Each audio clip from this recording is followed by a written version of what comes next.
Pangalawang araw na nga namin ngayon dito sa province namin and nakasakay na nga kami ngayon dito sa tricycle at may pupuntahan nga lang kaming appointment.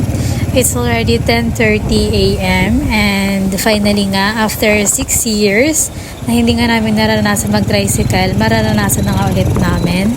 Nakakamiss lang talaga tong experience na to kasi everyday talaga kami nag-tricycle dito nung bata pa ako. And marami ding pagbabago dito and improvements. Kaya nakaka-overwhelm din.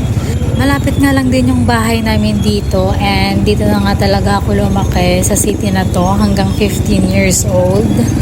Nasa harapan na nga pala kami ngayon ng cathedral namin and medyo maraming tao nga today because today it's Ash Wednesday kaya mamaya after namin sa appointment namin magpapa-ash nga din kami dito at mainit talaga dito yung weather. Iikot lang tayo dito saglit sa city namin guys kaya samahan nyo kami.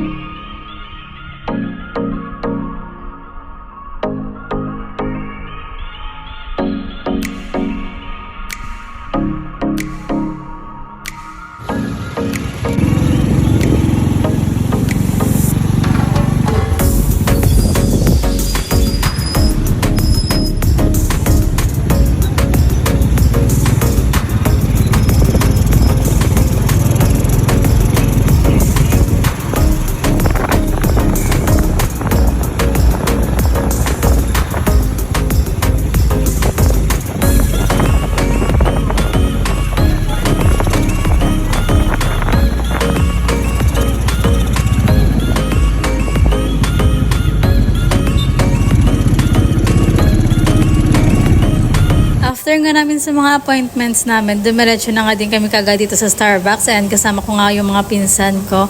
And that's it guys. Thanks for watching!